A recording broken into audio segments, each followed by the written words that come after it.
Hello, everyone. Thank you for joining us. My name is Daryl Urbanski, your host as always. Today, we are joined by Jack Alexander Morrison Austin, the co-founder of AI Informer, a pioneering force at the intersection of AI, marketing, and SEO.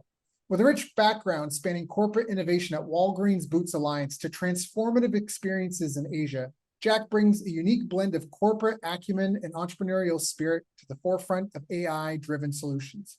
At AI Informer, he leverages his expertise to empower B2B agencies with cutting-edge AI tools, driving success through innovative strategies in content marketing, social media, and beyond. Jack's journey from corporate to content marketing maestro underscores his dedication to merging technology with human-centric marketing, making AI Informer a beacon for businesses aiming to thrive in the digital age.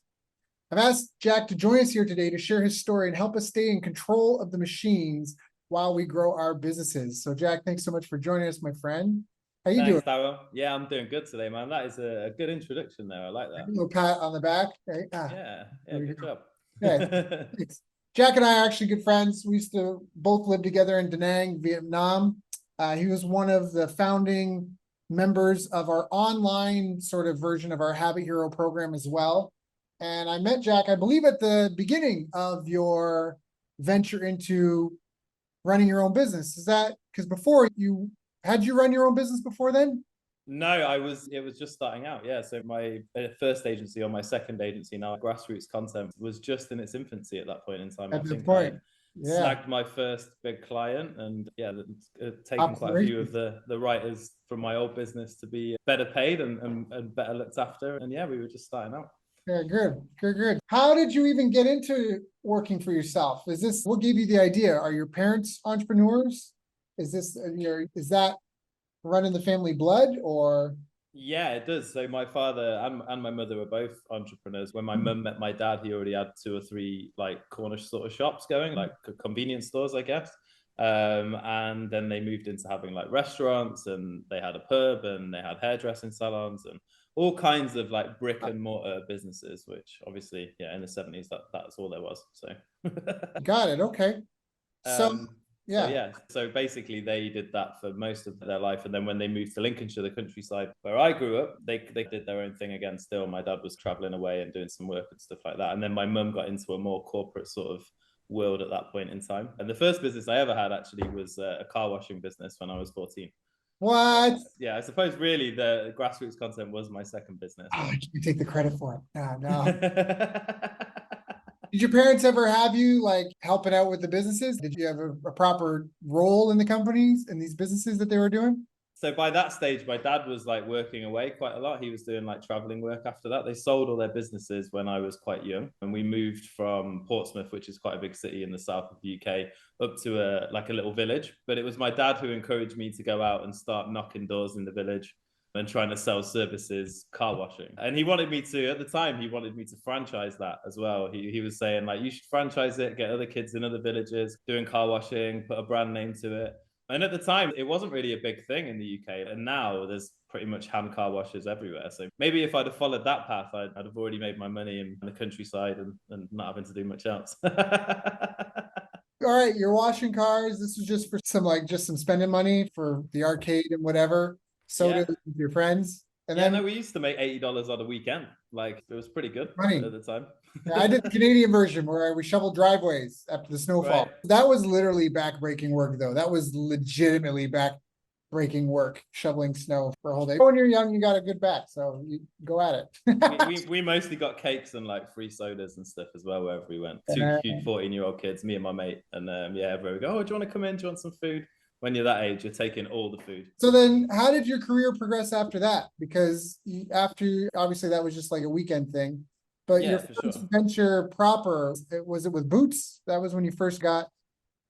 That's right. Yeah. So I went to university, and I think I made a bit of a mistake at university. I was supposed to be studying sociology, and then I decided to go and study business studies, right? Which for the first year, I realized that it was a bit of a waste of time. Like I figured in my mind that if you were very good at business, why would you be doing your career at teaching people how to do business? So there was a lot of what I perceived as people who had also done business degrees and decided that they didn't really have the gumption to do business themselves. So therefore wanted to go and teach other people to get degrees. And I became a bit disenchanted with it all. I was also DJing a lot of the time, partying a lot, like not really into university. I dropped out after about a year and a half and I got a job in like a call center, a contact center, people phoning up problems, solving problems, all of that kind of stuff, which I feel like should be national service for most people. You get a good view of the sort of crap people get upset about when you work in a call center. And then after a while that I progressed through that, like I've always been someone who believes if you're going to do a job, do it well. It doesn't matter if it's not the best job, you do the best at it. So I was recognized for that, and I got moved into a role in like the offices at the most junior level in an optician supply chain, basically. So I was working as a supply chain assistant, and yeah, I spent 7 years at Boots working my way up the corporate ladder, so to speak. And by the time I finished there, I was an IT project manager. And these guys, they've got 3,600 stores in the UK. They're obviously part owned by Walgreens, which is a huge operation in the United States. And I think they employ like 250,000 people worldwide. They're a huge pharmacy company. So I learned some things, right? There was some stuff. I think it was great for me in many ways. It didn't really align with my vision and my goals for the world. I think companies like that seriously cutthroat. Like there's a lot of, I saw bits and bobs of things that they would do that aren't necessarily the most ethical. I know that whenever the flu season was coming around each year, it was like, flu season's really good this year, we're going to make loads of sales sort of vibe. And nothing illegal, because obviously that's the world that we live in. But I did feel like selling symptom solvers rather than solutions to problems is I like that. Yeah, not really the best. So anyway, I learned loads. There's loads of cool people there. There's an office of 1,600 people. But yeah, it got to a point where I felt like it wasn't really for me anymore. Yeah. And that was when I was on a work night out one night. At the time, I was drinking a lot. I was going out and partying a lot. I was living like this corporate life in a suit, doing really well. I'm winning awards for innovation out of 3,600 people, delivering projects that no one had really ever done in Boots before, with like third parties, with these algorithms that can judge if stock files are out of stock or not. And I was doing really well, but I was spending my evenings and my nights and my weekends like partying with my friends, putting on raves in the woods, like burning the candle at both ends, which in my early 20s and mid 20s was fine. But by the time my late 20s started to come, it was, starting to be it starts more catching difficult. Up. You wear your bad habits for 19 years, and then you start going, oh man, and then it's not just a bad habit, it's got chains attached to it. That's, I think, what a lot of people experience. Clearly I'm all about habits, but yeah. You've already created the neural pathways by that point as well. It's a tricky thing to change. And what happened to me, I was on a work night out and I was dancing with this girl on a dance floor in one of the nightclubs in Nottingham, where I was at that time, in the center of the UK. And apparently she had a boyfriend already. So the next thing I knew, I was attacked by these two guys, punched a couple of times, and like I fell on the floor, my glasses fell off. And one of them was running over to kick me in the head. So as he was doing this, I had a bottle of Corona in my hand and I hit the guy with it. And then I was up and ready fighting then. And then this other mate came over and I headbutted him. And then I just went and sat back down with like my work friends, and they were looking at me like, dude, like you're covered in blood. Like what's going on? I was like, I don't really know. Like I was pretty wasted as well. So they were like, I think you should probably go home. So I was like, yeah, that seems like a good idea. So I went to leave, and then the bouncer stopped me on the way out and was like, hey, the police are on their way. I was like, what do you mean? Just let me go home. These fights happen all the time. Let me go, sort of thing. But no, I was arrested and charged with GBH and ABH at the time. So wow. Yeah, so they basically said that I'd started it all. There was no kind of self-defense aspect to it. And yeah, I was looking at 18 months prison time at that Wow, point. that's serious. I had an issue in high school where this gang started trying to beat me up. I'll spare, because it's your interview, I'll spare how it got going. But basically this gang, one day they just decided to pick on me. It was just, I'm a big guy, so I don't necessarily know it, but it was like 2 weeks. These guys, every day, every other day, they'd come find me. This is high school. Some point in time of the day, they'd come find me, and 5 of them try and jump me. And one of them, Kevin Shapiro, I remember you, fucker. His dad was like the vice principal of the school. And so I remember sitting in the principal's office after this had happened 3-4 times. I think I had a bloody nose or something, because I'd always managed. The thing was, they attacked me the one time and I managed to fight them off, and I hopped over a guardrail in a parking lot So it's like I had like a waist high wall between me, and if any of them tried to get over, stay on that side, kind of thing. Yeah. Yeah. Yeah. Yeah. And it was like because I won that first one, it was like they weren't going to let it go, and it just became like a thing. Let's tackle. People always say you're so tall. I bet you nobody messes with you, but no, some people actually seek me out, be like to prove a point. And that That was, happens. I remember I was in the principal's office and I actually changed schools on my own because they threatened to expel me. And they were like, why are you picking these fights? And I'm like, I'm picking a fight with these five guys. Like, that's your story? I'm not that crazy. Picking a fight with these five guys. What am I attacking them for? Over and over again. So I just knew like the deck was stacked against me and I left. So, Yeah, it's never gonna but I change. didn't have the threat of 18 months. That's scarier. As an adult, I was still a teen. It sucked, man. And I still, at the time, I had the hair down to my shoulders. I was in everything I did. I was a hippie, really. I wasn't ever really a hippie, to be honest. I found that quite offensive when people thought that I was. But I was into that music scene. I was very alternative. I had an allotment. I was like growing vegetables and stuff and partying. I was doing all kinds of alternative things while working in a very like straight-laced job. And I guess that's one of the things at corporate. Like when I told people and my boss about what had happened and what was going on, they were the most supportive people ever. And I'm still really good friends with a lot of those guys. Like it's full of good people. The interesting thing with these big corporations that seem like they're like evil, doing all this crazy stuff, is a lot of the people that power them are lovely, nice, family driven, clever people, right? It's just that was the option available to them and they did their best at the job they had, which I agree with. So yeah, they were super supportive, but for me it really changed my opinion of what my career was. And I got promoted not long after that into an IT role, which was like a role I didn't want to do, but it was much better paid. So I went and took it on, and then that kind of coincided with all of this stuff. And I was like going to work, but then not as supported as I was before, feeling like I was at the bottom and trying to build again while having all this crap going on in my mind, really. So yeah, so that went on for maybe 11 or 12 months. Like the British justice system are not quick.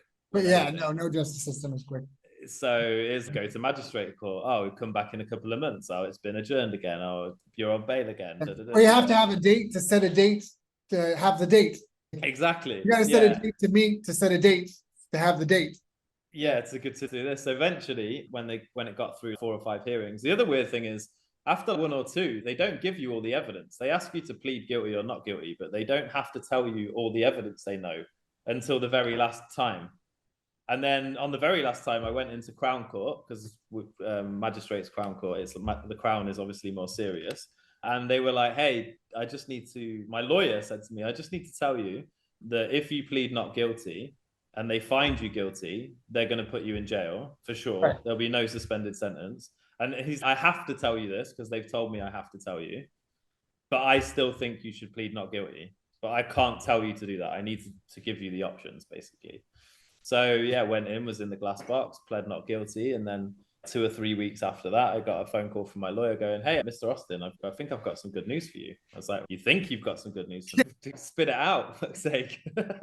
And they were like, "Yeah," they said they've looked at all the evidence, the Crown Prosecution Service, and they believe that your account of the events is closer to the truth than the claimants. Now they've seen all the CCTV and all of this. And do I want to do a counterclaim against them? I was like, no. Get me out of this place. Nobody wins in jail with the lawyer in court with the lawyers. Nobody. Yeah. And then I had to go back. Yeah. So then I had to go back to Crown Court one more time. And this time I went to get in the glass box. They're like, "No, you don't have to. You can sit here now." And yeah, the judge was like, "Hey, Mr. Austin, just wanted to," not hey, he was like, "Mr. Jack Austin, just wanted to let you know we're dropping all charges and you're free to go." And that was just like an explosion of emotion for me. It was such terrifying to think that your life is going to change that radically. I was always like, I'm going to have to go and get big. I'm only like 9 stone. I'm going to get big. I'm going to shave my head. I'm going to learn how to sell drugs. If these bastards are going to put me in jail, I'm going to come out and be a criminal. I've spent 7 years in corporate, trying to be good for this, and do what I'm supposed to do. And now you're going to do this to me. I want to come out as a criminal, man. Trust me. I'm going in there as criminal education. And all of that kind of washed away. But what it had done is it had made me totally disenchanted with my corporate job. Like the 11 months of waiting, I was like, I hate this. Yeah. So I was sick of it. And then that's when Asia happened, really. So you just wanted to travel? You quit your job, or you kept the job and traveled, or what? Yeah, so I kept talking to my brother, my older brother. He's 10 years older than me, and I kept saying to him, really want to go traveling. I've always wanted to do it. Da, da, da. And he got sick of me saying it. Basically, listen, you've got Go money. do Like, it. Yeah. yeah, they've given you money back for all the court fees and stuff you had to pay because you're not guilty. So you've got this stack of savings. Don't phone me back until you booked a flight. So I booked a flight to Thailand, and I for 6 months time, and then I kept working for 6 months, which was really fun because by which time I'd fallen out with my new boss. He was like not anything like my old place. And because I'd been prepared to be a leader in Boots, I'd done all these courses and leadership courses and all of these things. So I knew their performance structure inside and out. And I knew they had these things called the leadership behaviors, and I knew them all inside out. So I spent 6 months tying this guy up in knots. I was coming in at 10 o'clock and going and getting breakfast and then sitting at my desk, and they were like, have you sent that email yet? I was like, yeah, I'll do it tomorrow. Like, I was really taking the piss then. Like, I decided I'm going to take the piss for 6 months. So I did. And then I got on a flight to Asia and started traveling. I did a few months in Thailand, and then the Thai king died, which was fun. That made life, it wasn't fun. I don't mean it was fun that the Thai king Right. died. It was fun being a foreigner in Sarcastic. Thailand Yeah. when that had happened, right? Because the whole place shut down, everyone was wearing black, but there was still like underground parties going on. So you'd go there, but if you were too happy, people would get annoyed with you. But they were running the parties. It was like really, it didn't feel like a safe place to be at the time. So I moved forward my flight to Vietnam. I flew into Hanoi, met one of my friends from the UK out there. Interestingly, the same guy I washed cars with when I was 14. He came out to meet me. And about the third night in Vietnam, we were walking down the road. We stopped at one of these little street food barbecue places that they have in Hanoi on the edge of the French Quarter. And yeah, this girl comes and sits down on the table next to us with her friend. And I'm like, I've been in Thailand a little while, so I'm already a bit thinking it's the same deal in Vietnam. So I start having a conversation, and turns out that yeah, that is my now wife. We had a month of 1950s style dating, which was bringing cousin Hey. out with her and all of that kind of stuff, and Yeah. quietly holding hands in the cinema, which after being a DJ and on the rave scene and into drugs and all of that stuff in the UK was Refreshing. yeah, Yeah. yeah. It's like, I'm bringing my cousin out. I'm like, okay. Yeah. Our date's going to be chaperone. What? Oh, okay. This is oddly right. refreshing. And Yeah. yeah, it's oddly refreshing somehow. It was nice. Yeah. Yeah. That's excellent. So let's talk about jumping into business. What was that Yeah. experience like? Well, so I guess it comes from that. Like, my wife fell pregnant pretty soon after I'd met her, like 6 weeks. So it was 1950s for 5 weeks, and then it was. So anyway, like I needed a job. Yeah, I needed a job, so I became a teacher, which is what everyone does pretty much. So I was an unqualified teacher. I realized that was only going to keep me going for so long. It was like 20 hours a week, and it gave me lots of time for drinking and stuff, which was not good for my health or my family. So then I took a job working as a content writer for $8 a thousand words. So I was literally doing 60, 70 hours a week and earning like $2 an hour for this horrible content mill run by a couple of Israelis that basically saw humans as total commodities and would pay Never people. happens. Yeah, would pay people like $8 a thousand words to write their hearts out, basically, for all different kinds of clients. And they saw my corporate history and they started to promote me through the ranks. So I ended up running their whole business of 120 copywriters across 7 or 8 languages remotely, which again was about a 70-hour week job. And I think they paid me $2,500 at the height of that for that. So I was doing that, and then I started looking at side work after a couple of years. And I think they had this program where they watch everyone's screens and they track everything you're doing, which I understand, that's fair enough, right? But they were like watching everything we were doing. And I think they must have seen me say to someone, I'm starting to look around for other work and I'm starting to try and get side writing gigs and whatnot. So one Valentine's Day, I went to log into the system because I had to work Sundays and stuff. And I couldn't get in. That's weird. So I tried another system like Trello or whatever. I was like, I can't get into Trello. Okay. Went around, asked a couple of people, can you get into the systems? They're like, yeah, no problem. It's like weird. So I reached out on Skype to my boss and his wife, and they blocked me on Skype. So basically, they just decided that like, yeah. So they owed me like 3 weeks' salary, and so I asked my wife, "Can you check?" Because she was working with them too as like an assistant, and she was blocked out. And then I asked a couple of my really closest friends there that are a married couple too, and they were also blocked out. So the 4 of us had obviously been decided. And then the next thing, we had these legal letters come through. Bear in mind, we're freelancers, like working out of nowhere. We had these letters coming through saying that we were trying to steal writers and we were trying to steal clients, and we owed them like $50,000 or something crazy. Was any of this true? I think they were just bullshit letters, to be honest. Yeah. I never really did anything with them. I think they worried me for a minute. You start questioning these things, don't you? If you get a letter that's it had an official It's lawyer shocking thing. because you don't, yeah. And then I started thinking, wait, I live in Vietnam. I'm a British citizen. What's an Israeli like lawyer going to be able, even if it's law in Israel that I've broken, I'm never fucking going there. So there's no break. Like, how are they going to find me? And eventually I justified it in my mind of this is nonsense. Anyway, so I started looking for work myself. And then my brother said, hey, one of my friends runs this big cannabis company and he's looking for an SEO person. So I got in contact with him, said I'd love to apply. And we had a chat, and basically he wanted someone to move to Barcelona. And I was like, I don't really want to. It's like a lead back into the corporate world, right? Like, it's a smaller business, but I don't really want to move to Barcelona, bring my family there, have to deal with the cost being in the city. It's a beautiful place, but I didn't really want to do it. But during the conversation, we stumbled over what my writers were getting paid in their old company. And I'd actually inflated it. So I'd said we got paid $30 a thousand words instead of $8. And he was like, I saw his eyes light up. He was, we need content writers. Would you manage them? And I was like, yeah, totally. We pay them 30. We'll pay the editors 10, which is 5 times what they got, 3 times for the writers. And then you pay me like a retainer as well for managing it all. And then he was giving me like a percentage of each article that got written too. So then, ironically, I could go back to my old company, and all the people that were being exploited, I could take them, triple their salaries, and move them over to the new business. And that's where grassroots content was formed. So it sounds like it became a self-fulfilling prophecy. Like, you weren't really doing that. You're just doing a couple of side jobs. He hit you up and threatened you with all this stuff. And so you're like, oh, if you're going to accuse me of this, fine. It's interesting because there's a couple of lessons out of this, I think. First of all, one is the worst number in business, and all a job is a business with one customer and one product. And that customer is your boss and your product is your time.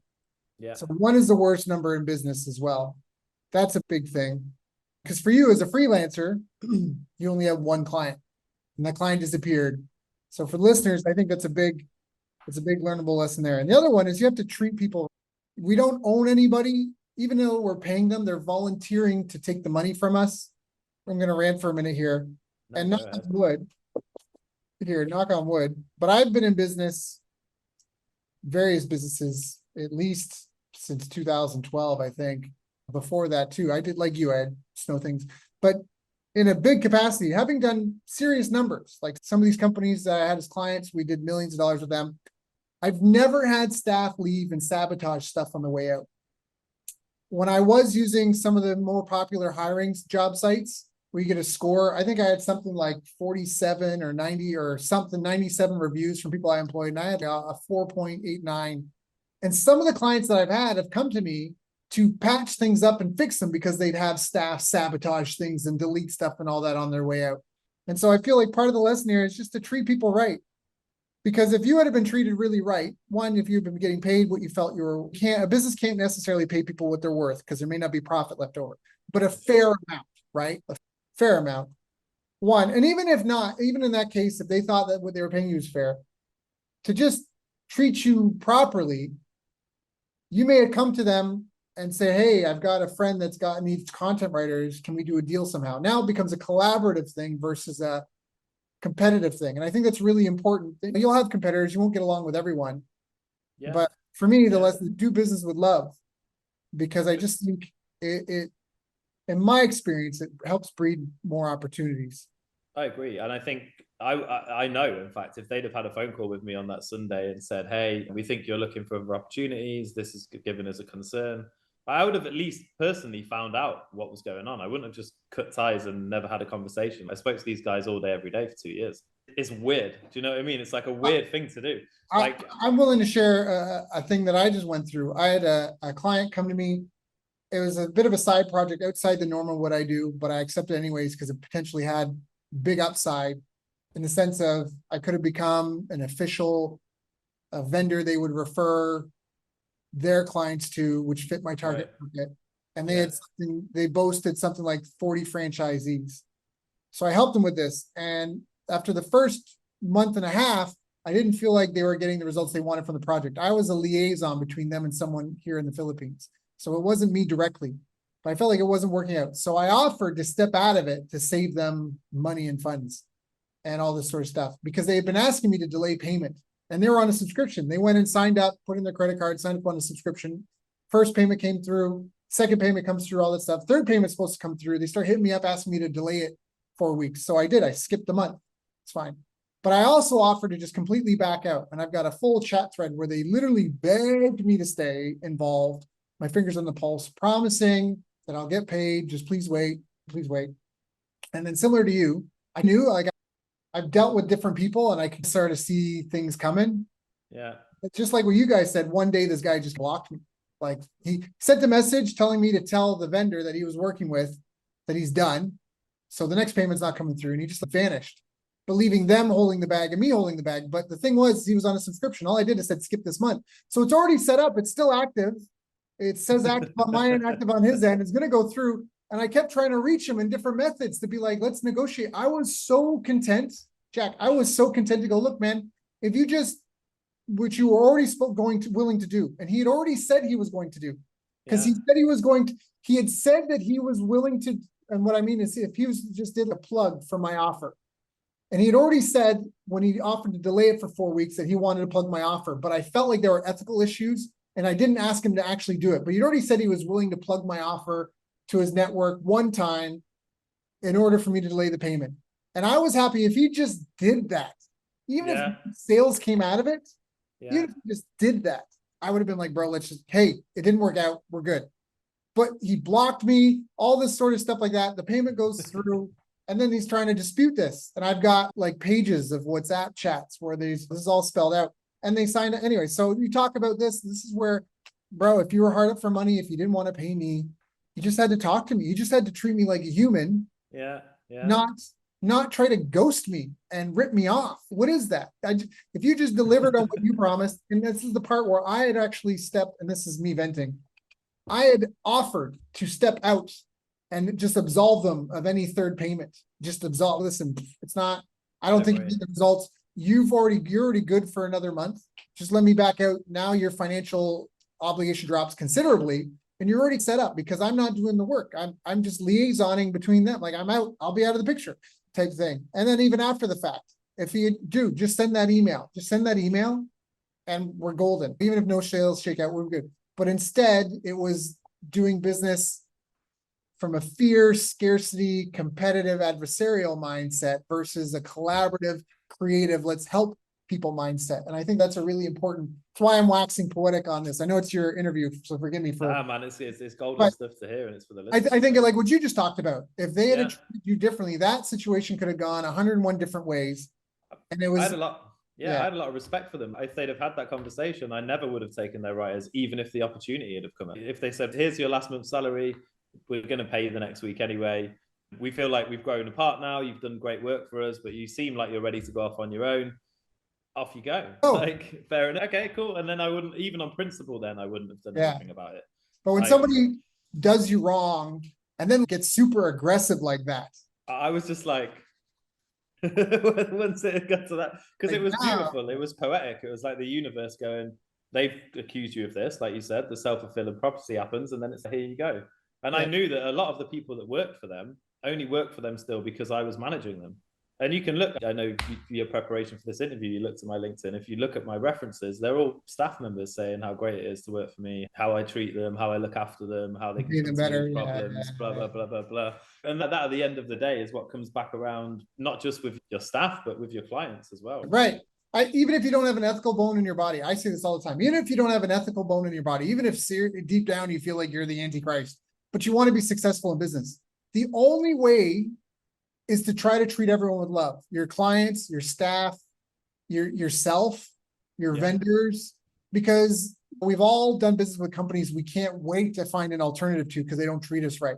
You just talked about working with someone that the staff couldn't wait to go somewhere else because they felt they were being exploited and taken advantage of, right? Same with the clients. People want to do business with companies that do good in the world, right? Nobody wants to do business with a company that's toxic, pouring nuclear waste into a community, drinking. Nobody wants that. Nobody wants to be associated and affiliated with that. And all the best results in life, whether it's health, relationships, or business, come from compounding, which is like I don't know if you've heard it, but it's, would you prefer to take $1 million today or a penny doubled every day for 30 days? And the people that say the million, I don't have the math, but they like miss out on an extra couple million, because the penny is less than to like day 26, and then it becomes over $1 million, and then it's 2 million, and then it's 4 million, and then it's 8 million. And it's that compounding effect. And that happens in everything. And with a business, as you accumulate assets, tangible, intangible, develop relationships, all that sort of stuff. And so burnt bridges, that sort of stuff.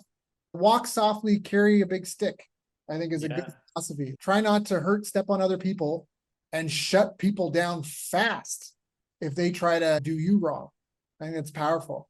I agree. Yeah. No, it's what would you recommend to someone who's starting out or struggling in business? The best thing is just to focus on you and your habits first off, like making sure that what you're doing every day is the right thing. I think that if you're the strongest you can be physically, and then you're also learning a lot, then you're going to be in a much better place. The second thing is do shit. There's a really good story that I read in a book recently where there's this guy, and he's like a photography lecturer at a university, and he takes his class to do an experiment, and one half of the class is told, you will get graded based on how many photographs you take. Right? So if you take 100 photographs, you'll get an A. If you take 90, you'll get a B. If you're 80, you're a C, and so on. The other half of the class is, you need to take the perfect photograph.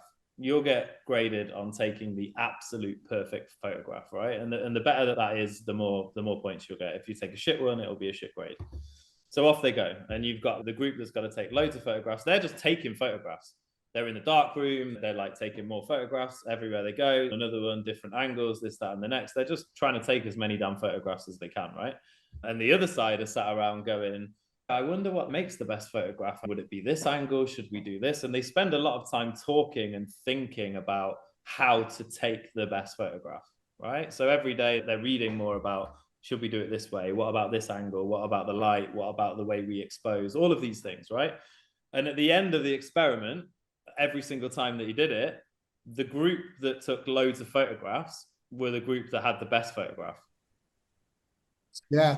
And that's because every day they got up, they did it. They might have been shit at it. They took 10 shit ones, but eventually they got that. And I guess it's so last week, one of my guys in my team in my old company that I'm still the CEO of, it's still my company, but I've handed it over to business partners, and he's tasked with writing our new emails for our cold email. So he produced like 3 emails and gave them to me. And then I noticed he'd made a little error.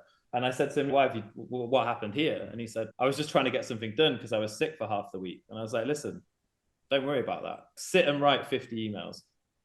All right. This week, I want you to write 10 emails every day, 10 openers. And then at the end of the week, we're going to look at them all. And then next week, we might write another 10 every day. And by the time you've written 100 of these emails, don't think about them. Just keep writing them. Use the philosophies that we've spoken about. We will have a really good email. All right. And what most people will do is they'll do the beginning bit, which is the habits, whether it be personal performance or education, but they won't apply any of that shit. And then they'll be like, why is nothing happening? And they're waiting for the perfect moment to start. Whereas just do it. Like I've got it at the moment where I've never really done cold DMs. I've always done like email marketing or whatever. And I've started doing cold DMs recently. And when I first started doing it, like I was shit at it. Not hey sir or hey madam shit, but like I was bad. And I can see as time's going on, as I'm sending 30 messages like to people when they've replied every day, I'm starting to learn more. I'm starting to figure out how I can help people. I'm starting to figure out what's annoying people, right? And that's giving me value. And I'm going to suck at it probably for another 3 months. But then in 3 months' time, I'll have a skill that I can sell anything. It's not even just my current business. I've gained something. And I think that's it. It's education, training, and action. I like that. Education, training, and action. I like that. You reminded me of, I don't know if it's a quote or what, but it's saying that it will always be hard before it can be easy and doable. Anytime you do anything, the first time you ride a bike, the first time you try to speak a new language, the first time you try a new skill, the first time you log into a new tool, it'll always be harder before it'll be easier. And I think that's a great mindset. Now, this shameless plug, can you talk a bit about the habits? And did Habit Hero, I have a screenshot from you that I like to share where you're like, dude, having this lead box is making me get leads. Did you learn anything? You don't have to blow hot air up my butt. Did that provide any insights for you? What was the value that you found from it? It was the beginning of the journey, really. I think you remember when we first started working together on these things, I was smoking. I was smoking cigarettes, I was smoking weed, I was drinking, I wasn't really doing any exercise. And I remember when we started really focusing in on those habits, those processes, being grateful, that was the start of a long journey to where I am now. We're talking 2.5 years ago. And I remember we started going to the gym, right? And you were showing us some stuff in the gym, and I'd be there getting my ass kicked, and then I'd finish and go and smoke and drink. And it's taken time and effort to get there, but that was certainly like the starting point of me seeing the power of getting some habits together and focusing more on that area. Because at the time I thought I was like hidden by the success of my business. Like my business was really successful really quickly. I got lots of clients through, and it was like, it hid the fact that I was on a house of building my house on sand. Like I'd wake up whenever I wanted. I'd be hungover every day. Like I'd get high sometimes in the afternoon if I thought, I can't really be bothered today. Like my celebration would be, I've just had a really good client call. That went really well. I'm going to have a beer and a spliff. It's like, what? Yeah. So yeah, that was definitely like the bit that got me the burger. That was the first time I'd ever been in a gym in my life. Whereas now I go 6 days a week. And I think that's the other thing that's an important point is like when people start these things, there'll be results, but it's not instant. Nothing changes straight away. And I think there's this problem we have even more now that we live in a world of instantaneous dopamine, that people will start training and or whatever habit it is, and after a month, they don't feel any different. But that's normal. They might feel a bit different, they feel a bit better, but it's not like everything changes overnight, right? You need to spend time, like using fitness as an example, you're building up like the internal muscles and the connections and the supporting muscles for a few months. And I've been in the gym now for 6 months and I'm still like, there's still chub on my belly like this because I lived so badly for 10 years. I can't expect to do 6 months of training and be,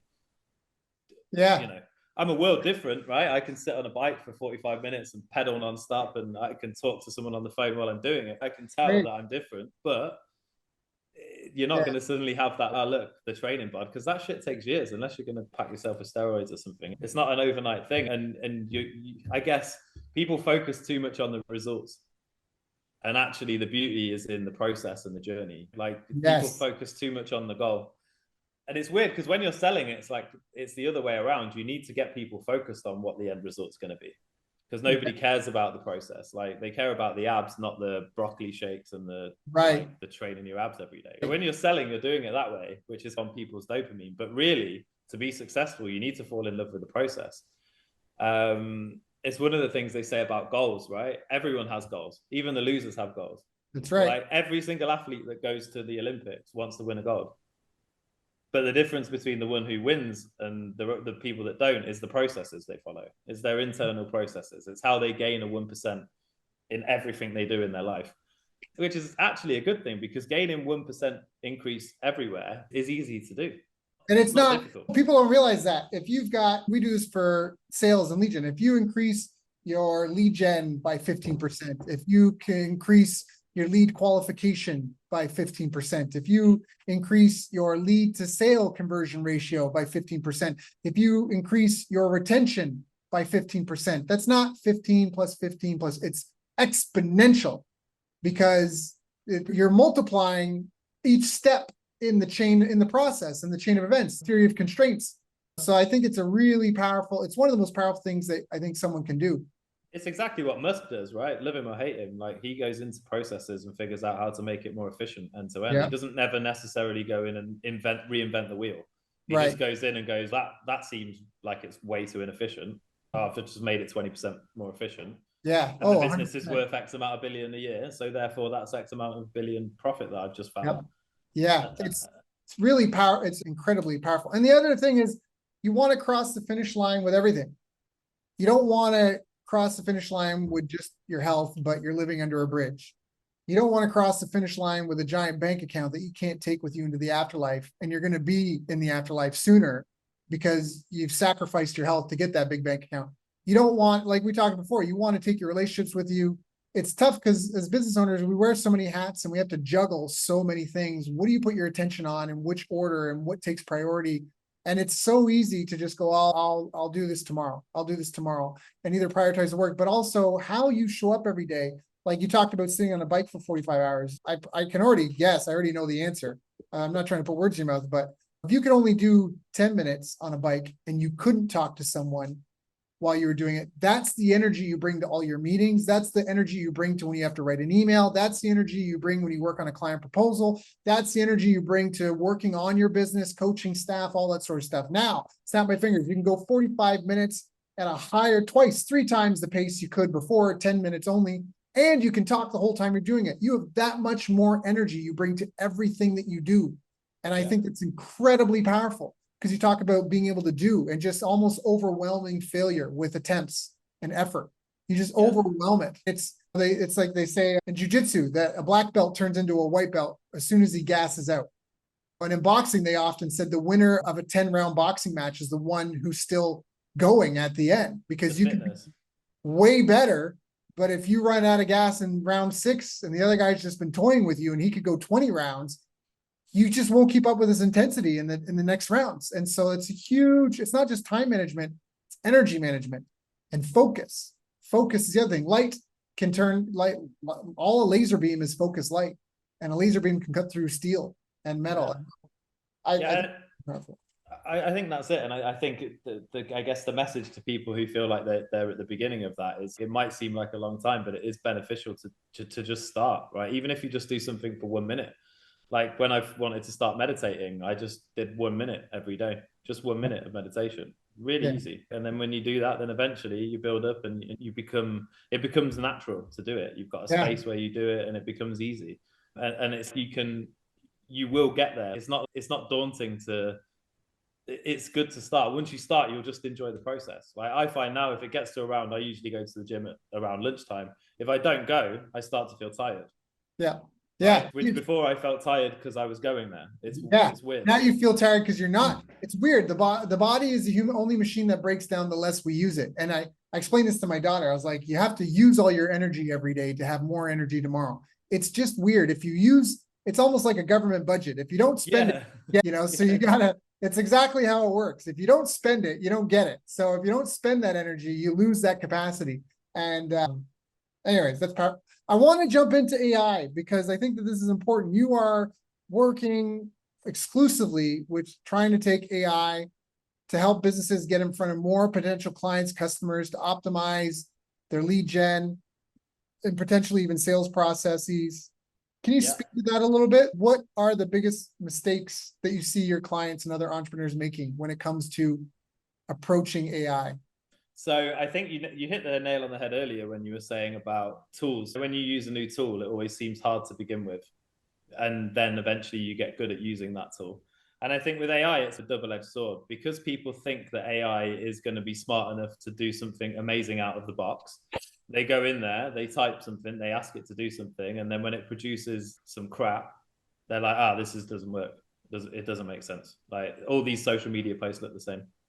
And you see it. So, and then they see other people doing it, and you see these posts where it's like emojis everywhere, and it says elevate your brand and boost all of this and game changing, blah, blah, blah, all this stuff that AI does all the time. And people that are respectful entrepreneurs like yourself don't want to sound like that, right? They're like, I don't want people to think I'm just chucking a couple of sentences in AI and getting crap out the other end. So I think people are approaching it in the sense that there's nothing to be learned, and that it just does that at an average level and really is for people that spam you in your DMs with, they do 75 different services, and people don't want to be marred with that. I guess what I'm trying to show people is tools like ChatGPT and Claude can go much deeper than that. For example, in terms of copywriting and storytelling for social media posts, I can use Claude to copy your exact voice and style based on your most successful posts, and then recreate posts in that exact style, for one example. Like for another example, if you look at the content on my Facebook profile, I often get 90 likes, 100 likes, 110 likes plus, and all of my content is written by AI. But it's not, it's AI assistance, right? It's not just like me going and getting AI to do all the work. It's AI taking the heavy lifting out of it, right? I'm still programming it to know how to tell a good story. I'm still making sure that the prompts in the back end are giving it an example of what a good story looks like.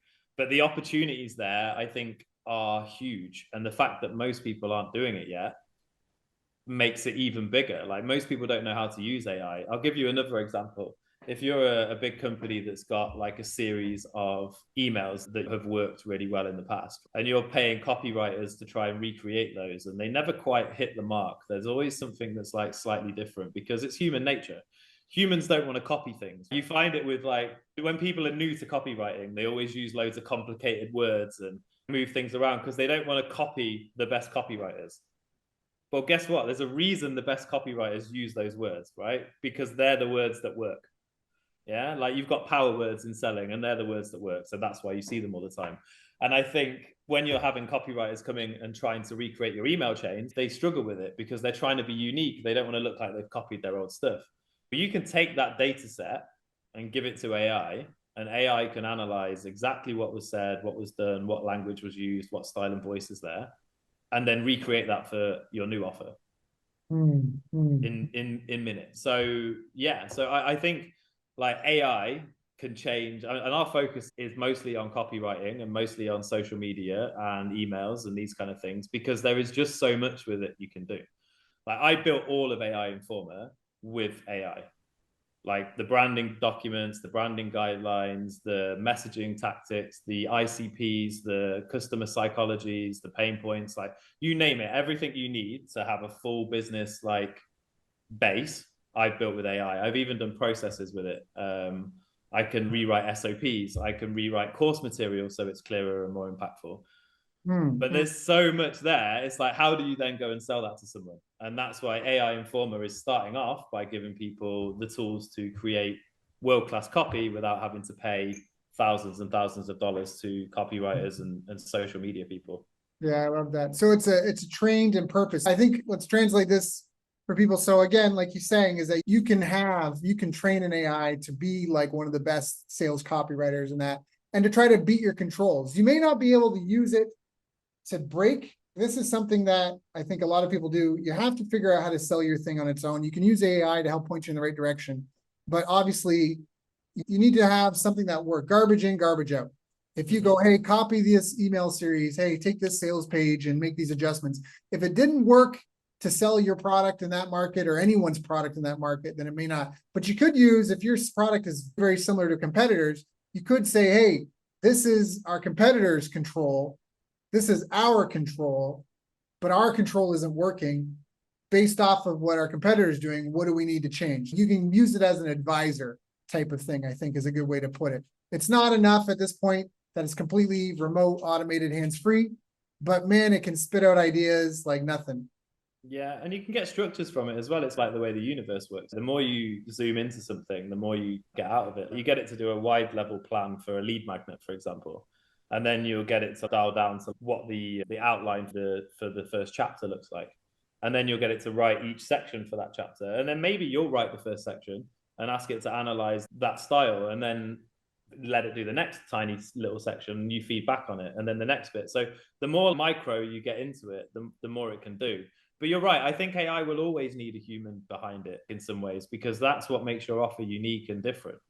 But it can certainly, like, it's amazing. So for the offers that I've got in AI Informer, we had our core offer and how that works. But in terms of adding extras to that and extra supports, other things that you can rework and remodel to create a better offer that gives people more value, is really good at that. But I think the most groundbreaking thing, and this is what I'm teaching my clients now, is how to use it for lead generation in terms of custom GPTs. So custom GPTs are basically like a mini AI robot that you can feed on a data set to give a certain outcome. And I think lead magnets of the past, your ebooks, your checklists, all of these kind of things, yeah, they're great, but you need 10 of them now to compete, because having one of them, if your lead doesn't like it, that's it, you've burnt them, sort of thing. And AI can help with that. But I'll give you an example. We had a client the other week who helps people get better interviews and get better job offers and all of that stuff in the high end, like technical corporate space. So Google jobs, all of these, IBM, all of these kind of levels. And we helped to build a lead magnet that optimizes or produces a LinkedIn about section that is specifically optimized for those kinds of companies, right? And that we're going to be working on another one that does cover letters for those students. And then you can have a cover letter for every single job you're applying for, which you're supposed to do anyway. But it's a shit ton of work, right? To do 10 different CVs, 10 different cover letters, and AI can help you do that work. But the reason it's a great lead magnet is you can also program into the back of the custom GPT that it gives an offer before they can use it. So they open it up and they're like, hey, I want to optimize my LinkedIn profile. And it's, yeah, great, I can help you with that. But before I do, we've got X discount for the next 2 weeks if you sign up now, for example. Or the other way you can do it, like I have one that does social media storytelling style posts, is I give it to people as a lead magnet. I let them use it for 3 or 4 weeks. I tell them it's a beta test. And then after 4 weeks, I delete the back of the custom GPT. And it just comes up with a message that says, hey, trial period is over. Hope you've enjoyed using this custom GPT. If you want us to build one for you and your business in your voice and style, contact us. I love that. So they've already got used to like using it, and it becomes part of their daily operation. They're like, this is saving me so much time. The posts are really good quality. Oh, I can't use it anymore. Yeah, I love that. So you're making more useful, actionable tools that they can use. Yeah, and I think that's where the power is in lead magnets of the future. I think people want a deliverable from it. And I've got like a pack at the moment that I sell that manages all of your social media and lead nurturing, all with five little AI robots. So there's one that will do a social media plan custom to your business.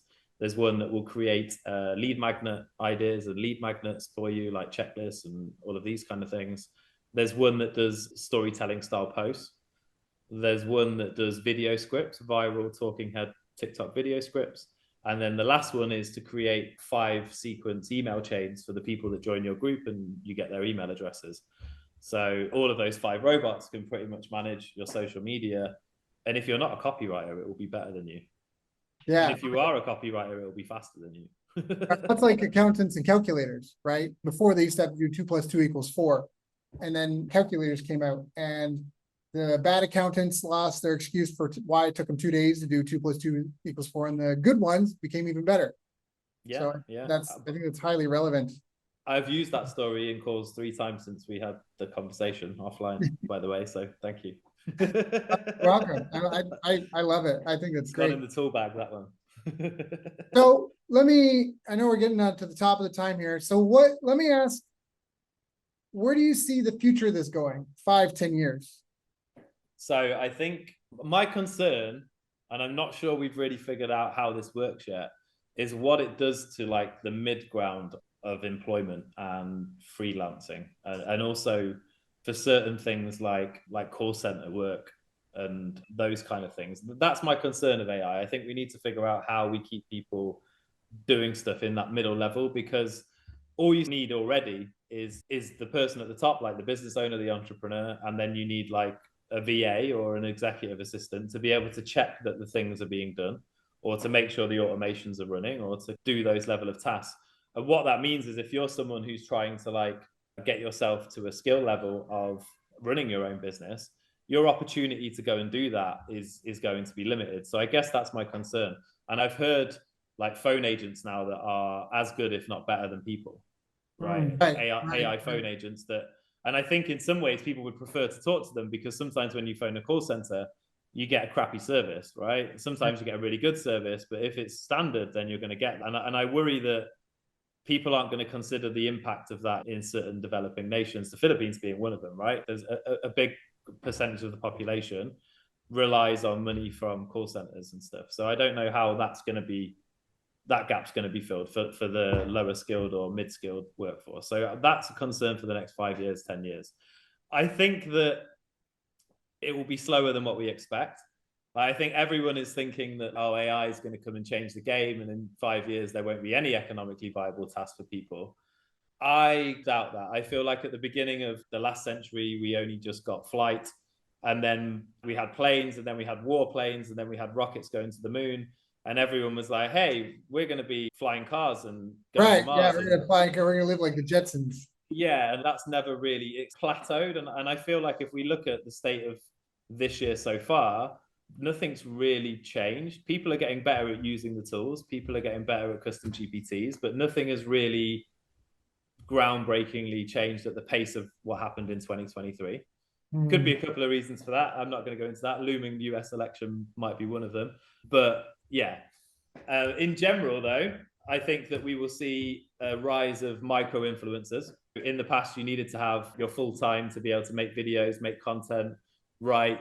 If you had a full-time job, but you've got lots of knowledge and skills and experience in your passion, your hobby, you couldn't really tell your story. You couldn't build a following.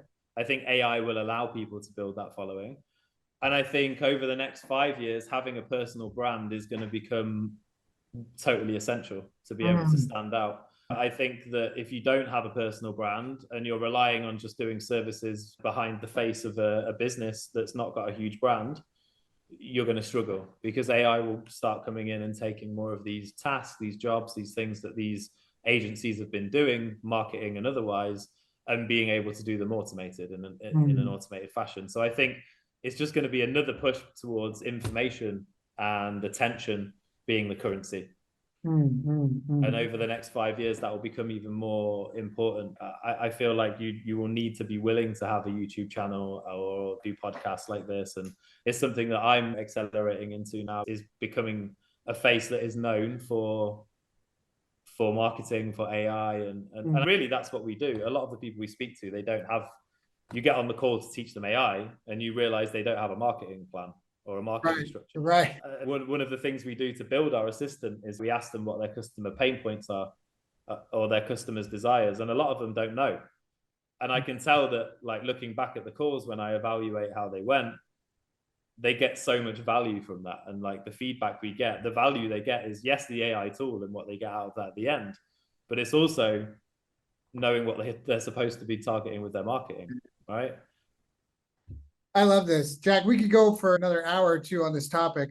For people that do want to continue the conversation, if they want to get involved and get connected, what are the best ways for them to contact and reach out? Yeah, so for me, it's Facebook, my Facebook profile, which I'm really easy to find because I have the longest name of all time. Yeah, the longest name in the world. They were not thinking about form filling when they gave me that name. So yeah, so Jack Alexander Morrison Austin, you'll find me easily on Facebook. So yeah, feel free to add me and follow my content there. We also have our AI Informer community, which we're building up at the moment. So I'm sharing lots of tips. That's where I put like my free webinars that we do every couple of weeks, and also the random memes and stuff that kind of keep me in. So yeah, I'd encourage you to join the group as well. Totally free and not overly markety in there either. I'm not like trying to kick down your door selling you shit in there. It's more just to keep people up to date with what's going on with AI and try and teach them how to use those stuff.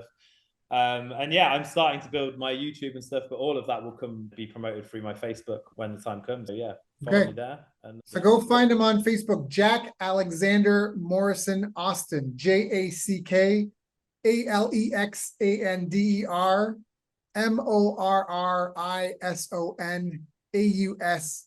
You can also find him under AI-Informer, INFORMER. You found the right guy if he's in Da Nang. Jack, thank you so much for coming and sharing with my audience tonight, knowing you have your own followers, your own family, kids, your own staff, your own clients that you could be taking care of. Thank you for coming and sharing with my audience tonight so we can all do better. You're welcome, man. It's been a pleasure. I've enjoyed it.